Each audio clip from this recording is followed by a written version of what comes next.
नमो नमः बाला। स्वागतम भवतां समेषाम् अस्याम आभासीय कक्षायां।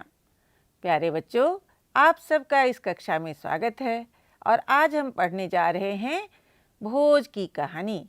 राजा भोज का नाम तो आपने सुना ही होगा और राजा भोज के बारे में कुछ जानते भी होंगे। तो उसी राजा भोज को जो उनका राज्य मिला, कैसे मिला, इसके बारे में हम बात करेंगे। और इस कथा का आधार है भोज प्रबंध। और भोज प्रबंध के लेखक कौन हैं? महाकवि बल्लाल सेन इसके लेखक हैं। प्यारे बच्चों, इस कथा के माध्यम से आप जानेंगे कि राजनीति में जो कदाचार है वह आज का ही सच नहीं है।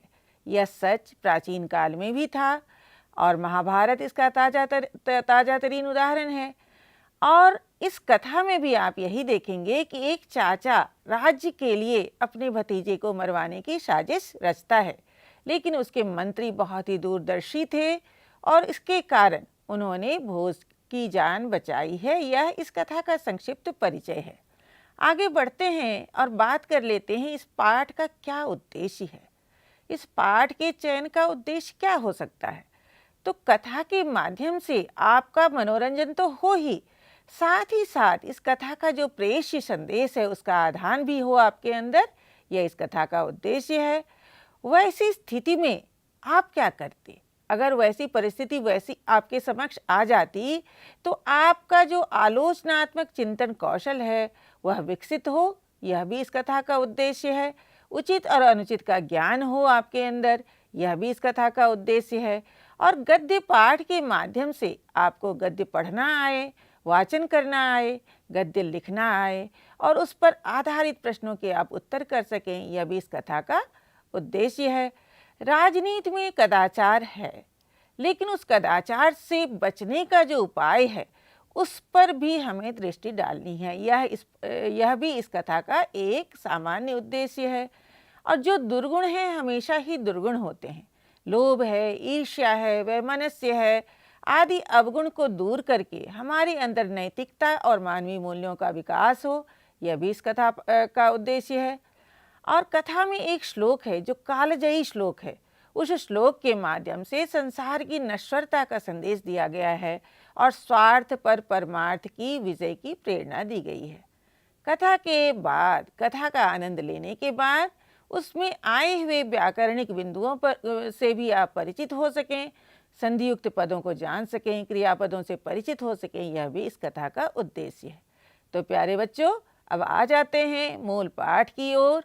और मूल पाठ पर जब हम बात करेंगे तो फिर यहाँ भी हम बात करेंगे 4 स्तरों पे। एक तो आप कथा का पठन कर सकें बहुत अच्छी तरह से। इसके लिए जो संयुक्त पद हैं, जो संधियुक्त पद हैं, जो बड़े बड़े पद हैं, उनके उच्चारण का कौशल आपके अंदर विकसित हो, इस पर भी बात करेंगे। इसमें जो अपरिचित शब्द हैं उसका अर्थ भी आप जान सकें, यह इसका दूसरा स्तर होगा। तीसरे स्तर पर हम इसके हिंदी अनुवाद की बात करेंगे और चौथे स्तर पर हम व्याकरणिक बिंदुओं की बात करेंगे। तो पहले देख लेते हैं कथा की शुरुआत कहाँ से होती है। पुरा धारा राज्ये सिंधुल संज्ञो राजा चिरं प्रजाः पर्यपालयत् तस्य वार्धके भोज इति पुत्रः समजनि स यदा पंचवार्षिकः तदा पिता ह्यात्मनो जरां ज्ञात्वा मुख्यामात्यानाहूयानुजं मुंजं महाबलमालोक्य पुत्रम च बालम संवीक्ष्य विचारयामास। प्यारे बच्चों, आपको मुझे लगता है कि यह वाचन सुनकर के लगा होगा कि बहुत बड़े बड़े शब्द हैं। अब आइए उन बड़े बड़े शब्दों को हम छोटा छोटा कर लेते हैं और उसके अर्थों पर विवेचना करते हैं। पुरा तो आप जानते ही हैं, पुरा इति पदस्य कः अर्थः भवति प्राचीन काले। प्राचीन काल में कुत्र धारा राज्ये, राज्य से नाम किम आसीत् धारा। धारा राज्य में कहा आसीत् सिंधुल संज्ञः राजा। सिंधुल जिसकी संज्ञा थी, संज्ञा क्या होता है? नाम। तो जिसका नाम सिंधुल था, ऐसा राजा चिरम बहुत दिनों तक, लंबे अरसे तक प्रजा पर्यपालयत् प्रजा का पालन किया। प्यारे बच्चों, जब इसका अर्थ आप समझते हैं तो छोटे छोटे प्रश्न खुद से पूछिए। जैसे इसमें है कि कहाँ पर, पुरा कुत्र धारा राज्ये, कहा सिंधुल संज्ञः, सिंधुलः कः आसीत्? राजा आसीत्। सः कतिदिनं यावत् प्रजाः पर्यपालयत्, चिरं प्रजाः पर्यपालयत्। सः काः पर्यपालयत्, तो प्रजाः पर्यपालयत्। इस तरह से प्रश्न अगर आप स्वयं से पूछेंगे तो आपको लगेगा कि यह पाठ मुझे समझ में आ गया। तस्य, उसके, वार्धक्य, जब थोड़ी सी प्रौढ़ावस्था पार होने को हो गई, वार्धक्य बुढ़ापा सा आने लगा, तब भोज इति पुत्रः समजनि, भोज नाम का पुत्र उत्पन्न हुआ। जनि प्रादुर्भावे होता है, जनि अर्थात उत्पन्न होना, लुंगलकार है, तो भोज नामक पुत्र उत्पन्न हुआ। तो सह यदा पंचवार्षिकः, वह जब 5 वर्ष का था, वह कौन, सह कह भोजः, जब वह 5 वर्ष का था, तदा तब पिता ने ही आत्मनो जराम ज्ञात्वा, अपनी जरा को जान करके, आते हुए बुढ़ापे को के बारे में जान करके उन्होंने क्या किया, मुख्य अमात्य को बुलाया।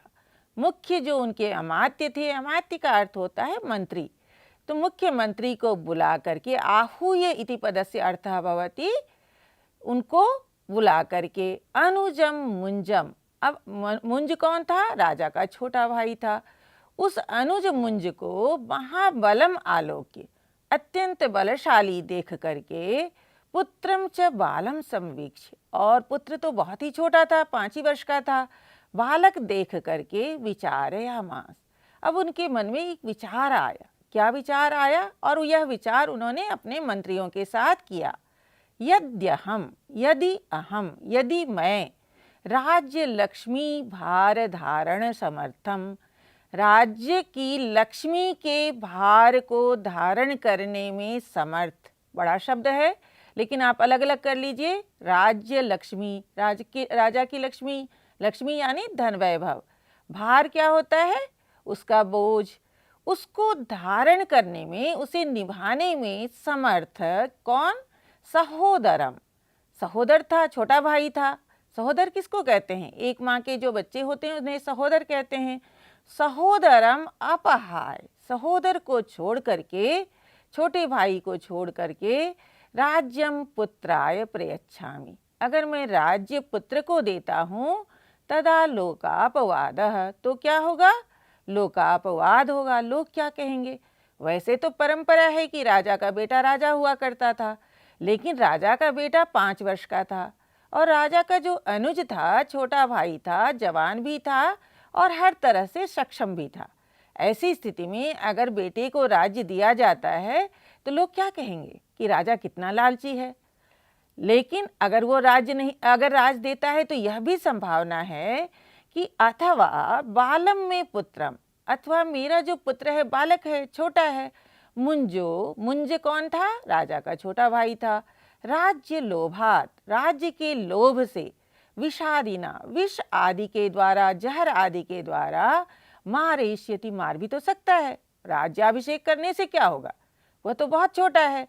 तदा दत्तम अपि राज्यम वृथा, तो मैं अगर बेटे को राज्य देता भी हूँ तो वह व्यर्थ हो गया। अब दोनों स्थिति में क्या हो रहा है, या तो पुत्र हानि है, बेटा तो मर ही रहा है, और पुत्र के हानि के होने से यानी बेटे के मरने से क्या हो रहा है, वंशोच्छेदः, वंश का उच्छेद हो जाता है, वंश में कोई नहीं रहेगा। इति विचार्य, ऐसा सोच करके, राज्यम मुंजाय दत्वा, राज्य किसको दिया, मुंज को दिया, यानी छोटे भाई को दिया। लेकिन क्या कहते हुए, तदुत संगे भोजमात्मानं मुमोच, उसके उत्संग में, उत्संग कहते हैं गोद को, क्रोध को, उसके उत्संग में, उसकी गोद में अपने भोज को दे दिया। अब क्या हुआ, बहुत जल्द राजा का देहांत भी हो गया।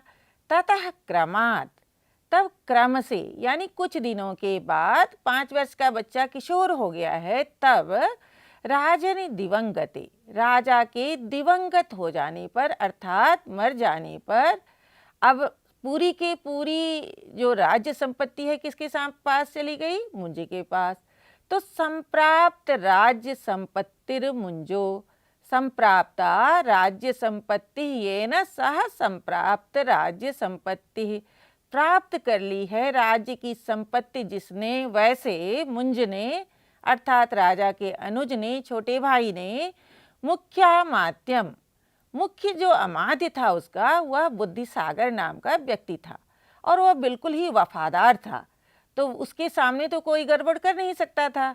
तो बुद्धिसागर नाम के मंत्री को व्यापार मुद्रया दूरीकृत्य, व्यापार के बहाने से अर्थात वाणिज्य के बहाने से दूरीकृत्य, उसको दूर भेज दिया। ये नहीं कहा कि मैं तुम्हें हटा रहा हूँ, अच्छा व्यापार के लिए आप उस स्थान को देखिए, ऐसे बहाने से दूरीकृत्य, दूर करके, तत्पदे अन्यम नियोजयामास, उसके पद पर अन्य को नियुक्त कर लिया। अब अन्य को जिसको नियुक्त किया गया होगा, निस्संदेह हुआ क्या होगा, मुंज के पक्ष का व्यक्ति होगा। अन्यम नियोजयामास, अन्य को, दूसरे को नियोजित कर लिया, नियुक्त कर लिया। अथ अब क्या हुआ, कदाचन सभायाम, एक बार, कदाचन होता है कभी भी, कदा में जब चन लग जाता है, चन चित आदि जब अव्यय लग जाते हैं तब उसका अर्थ अनिश्चित हो जाता है। तो किसी समय सभायाम, सभा में क्या हुआ, ज्योतिष शास्त्र पारंगतः, ज्योतिष शास्त्र किसको कहते हैं, ज्योतिष शास्त्र ग्रहों और नक्षत्रों का जो ज्ञान होता है उसको ज्योतिष शास्त्र कहते हैं। तो ज्योतिष शास्त्र में पारंगत अर्थात बहुत ही कुशल कश्चन ब्राह्मण समागम्य, कोई ब्राह्मण आया और राजानम आह, राजा को कहा। बच्चों यहाँ मैं एक शब्द पर फिर से वापस आना चाहूँगी। उस समय, जिस समय की यह कथा है, उस समय जाति आधारित कोई वर्गीकरण नहीं होता था। जो पढ़ने पढ़ाने वाला व्यक्ति होता था वही ब्राह्मण होता था और जो अन्य काम करते थे उनका अन्य नाम से वर्गीकरण हुआ करता था। तो यह जो ब्राह्मण था वह ज्योतिष शास्त्र में पारंगत था, वह आया और उसने राजानम आह, राजा को कहा। आह किम भवति, अकथयत, कहा। क्या कहा, देव, श्रीमन। देव शब्द बच्चों शिष्टाचार बोधक शब्द है, इसको ध्यान कर लीजिए। श्रीमन लोकाः माम सर्वज्ञम कथयन्ति, लोग मुझे सर्वज्ञ कहते हैं। सर्वज्ञ का अर्थ होता है जो सब कुछ जानता है। अब देखिए ये विनय है, कहने की शैली है कि मैं सर्वज्ञ हूँ, ऐसा नहीं कहा।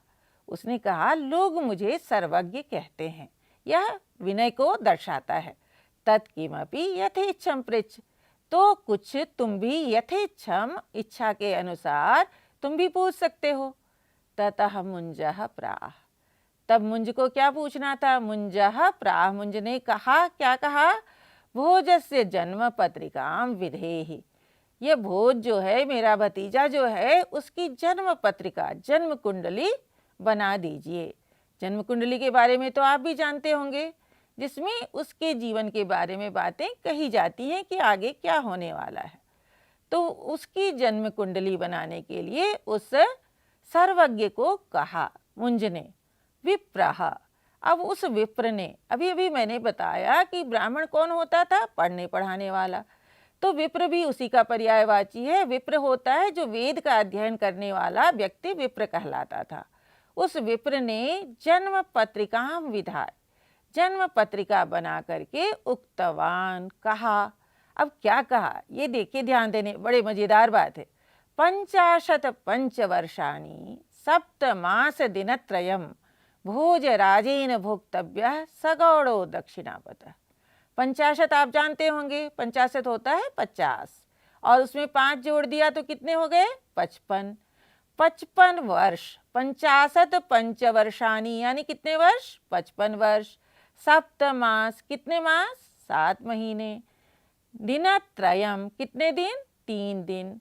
55 वर्ष 7 महीने और 3 दिन तक भोजराजेन, भोजराज के द्वारा, यानी राजा तो होगा ही यह, उसके द्वारा सा गौड़ो, गौड़ प्रांत से लेकर के दक्षिणापथः, दक्षिण पर्यंत की जो धरती है उसके द्वारा भोगा जाएगा। अर्थात उत्तर से दक्षिण तक का राजा रहेगा, भोज रहेगा और कितने दिनों तक रहेगा यह भी बतला दिया। अब भोज विषयिणीम इमाम भविष्यवाणीम निशम्य, भोज विषयक यह जो भविष्यवाणी थी, इसको निशम्य श्रुत्वा सुन करके, अब यहाँ पर देखिए चूंकि भविष्यवाणी स्त्रीलिंग है इसलिए इसका विशेषण विषयिणी हुआ। तो भोज विषयक इस भविष्यवाणी को सुन करके मुंजः, मुंज क्या हुआ, विच्छाय वदनः अभूत। विच्छायम वदनम यस्य सह विच्छाय वदनः, बिल्कुल मलिन हो गया है मुख जिसका, म्लान हो गया है मुख जिसका, ऐसा हो गया। 55 वर्ष राजा रहेगा इसका मतलब मेरे जाने का समय आ गया। तो उसके मन में चिंताएं आनी शुरू हो गई। ततो राजा ब्राह्मणम संप्रेष्य, तब उस राजा ने ब्राह्मण को भेज करके निशीथे, निशीथ कहते हैं मध्य रात्रि को, मध्य रात्रि में वो शयन पर गया यानी बिस्तर पर गया। आसाध्य में क्या है, आ और सद और ल्यप है। बिस्तर पर जाकर के व्यचिंतयत, वी जमा चिंतयत हो गया व्यचिंतयत, सोचा। यदि राजलक्ष्मी भोज कुमारम गमिष्यति, यदि राज्य लक्ष्मी जो है, यह जो राज्य है भोज कुमारम गमिष्यति, भोज कुमार के पास चला जाएगा, तदा हम जीवन न पिमृता, तदा अहम, तब मैं क्या हो जाऊंगा, जीवन अपि मृतः, जीता हुआ भी मरे के समान होऊंगा। वह बच्चा था तो मैंने पूरी राजा होने का जो सुख था वह भोगा है, लेकिन जैसे ही राज्य लक्ष्मी इसके पास जाएगी तो मैं इससे नीचे हो जाऊंगा, तो मेरा जीना व्यर्थ हो गया। ततश्च, तब क्या किया उसने, ततः च, उसके बाद अभुक्तः, खाना भी नहीं खाया, और सह एकाकी किमपि चिंतयित्वा, अकेले में वह सोचता रहा और कुछ सोच करके बंगादेशाधीश्वरम वत्सराजम समाकारितवान, बंग देश का जो अधीश्वर था, बंगाल कहते हैं बंग देश को, बंगाल का जो अधीश्वर यानी राजा था वत्सराज, उसको समाकारितवान, उसको बुलवाया। वत्सराजश्च, अब वत्सराज चूंकि उससे छोटा राजा था, प्राचीन काल में बच्चे कई छोटे छोटे राज्य हुआ करते थे और उन पर एक बड़ा राज्य होता था, तो भोजराज की तुलना में वत्सराज छोटा राजा था। तो वत्सराज ने जब वह आज्ञा सुनी तो धारा नगरीम संप्राप्य, कहाँ पर आए, धारा नगरी में पहुँच करके राजानम प्रणिपत्य, राजा को प्रणाम करके उपविष्टः, और बैठ गए। राजा च, अब राजा ने क्या किया, सौधम निर्जनम विहाय, अब सौध को, महल को बिल्कुल निर्जन कर दिया, अर्थात अन्य लोगों को उस महल से बाहर भेज दिया। ऐसा करने के बाद वत्सराजम प्राह, वत्सराज को कहा, क्या कहा, त्वया भोजो भुवनेश्वरी विपिने रात्रौ हंतव्य, त्वया तुम्हारे द्वारा, कर्मवाच्य है, भोजः कौन, भोज, कहाँ पर, भुवनेश्वरी विपिने, भुवनेश्वरी नामक जंगल में, विपिन का अर्थ होता है जंगल, उस जंगल में रात्रि में हंतव्यः, मार डाला जाना चाहिए, तुम्हारे द्वारा मारा जाना चाहिए, तुम उसे मार देना। वाच्य का अंतर है, यह अंतर आपको स्पष्ट हो गया होगा।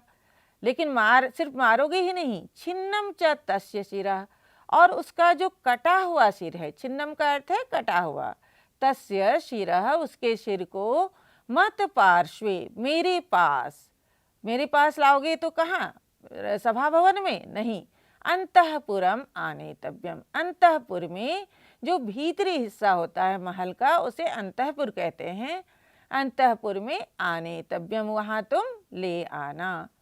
एतन निशम्य, ऐसा सुन करके, एतत जमा निशम्य हो गया, एतन निशम्य, ऐसा सुन करके वत्सराज उत्थाय, वत्सराज क्या हुआ, उठ करके नृपम नत्वा, फिर से राजा को प्रणाम किया, प्रणाम करके प्रावोचत, यहाँ पर भी लुंग लकार है, प्रावोचत का अर्थ है अकथयत, कहा, क्या कहा, यद्यपि देवादेशः प्रमाणम, यद्यपि देव का आदेश, देव कौन, राजा, राजा का जो आदेश है, उसकी आज्ञा है, वह प्रमाण है, अर्थात उसके बाद कुछ कहने को बच नहीं जाता। पुनरपि, पुनः अपि, फिर भी, किंचित वक्तु कामोस्मि, किंचित कुछ, वक्तु कामः अस्मि, वक्तुम कामयते इति वक्तु कामः, मैं कुछ बोलना चाहता हूँ। सापराधम अभिमेव च, मेरा वचन यद्यपि अपराध से युक्त है, राजा के सामने मैं कुछ बोल रहा हूँ, आपकी आज्ञा के बाद मैं कुछ बोल रहा हूँ, यह जरूर मेरा अपराध है और इस अपराध को आप क्षमा करेंगे, ऐसा मेरा निवेदन है। देव श्रीमन पुत्र वधो न कदापि हिताय भवति इति। पुत्र का वध, अरे अपना बेटा हो या चाचा का बेटा हो, भाई का बेटा हो, पुत्र ही तो हुआ, तो पुत्र का वध कभी भी हितकारी नहीं होता है, हितकारी नहीं होता है, फायदे की बात इसमें कहीं नहीं होती, ये कभी भी अच्छा नहीं होता। तो प्यारे बच्चों, ये कहानी और आगे है, लंबी है, लेकिन ये कक्षा की एक सीमा होती है, उसका कालांश निर्धारित होता है। तो आज हम इतनी ही कथा का अंश पढ़ेंगे और इसमें से थोड़ा सा जो हम व्याकरण का अंश है उस पर दृष्टिपात कर लेते हैं। और सबसे पहले हम देखते हैं समास को। बच्चों, आपको समास सबसे ज़्यादा मुश्किल लगती है, तो चलिए उस समास पर ही बात कर लेते हैं। सबसे बड़ा सा शब्द आपको मिला था संप्राप्त राज्य संपत्ति है। अब उसका अगर हम विग्रह करेंगे तो क्या हो जाएगा? संप्राप्ता राज्य से संपत्ति ये न सह, प्राप्त हो गई है राज्य की संपत्ति जिसके द्वारा वह कौन था? वह मुंज था। इसी तरह मुख्या मात्यम है, मुख्यम अमात्यम, यानी यहाँ पर कर्मधारय समास हो गया, विशेषण विशेष भाव है। राज्य लक्ष्मी भारः, राज्य लक्ष्म्याः भारः, राज लक्ष्मी का भार, षष्ठी तत्पुरुष हो गया। तस्य धारणे समर्थः, राज्य लक्ष्मी भार धारण समर्थः, यानी यहाँ भी तत्पुरुष समास है। तस्य उत्संगे तदुत्संगे, यहाँ भी तत्पुरुष समास है। शास्त्रेषु पारंगतः, शास्त्र पारंगतः, यहाँ तत्पुरुष तो है लेकिन षष्ठी के स्थान पर सप्तमी तत्पुरुष है। और इच्छाम अनतिक्रमी, इच्छा को पार करके यथेच्छम होता है, यह अव्ययी भाव समास है। और विच्छायम वदनम यस्य सह विच्छाय वदना, यहाँ बहुब्रीहि समास हो गया। तो प्यारे बच्चों, मुझे लगता है आपको समास समझ में आया होगा। और इसके साथ आज की कथा तो हम यहीं समाप्त करते हैं, लेकिन अगली कड़ी में हम आगे के हिस्से से आपको परिचित कराएंगे, आगे की कथा से परिचित कराएंगे और बाकी जो व्याकरण के अंश हैं उससे भी परिचित कराएंगे। आज के लिए हम यहीं विदा लेते हैं। आप भी स्वस्थ रहिए और अब अध्ययनशील रहिए। शुभ विदा।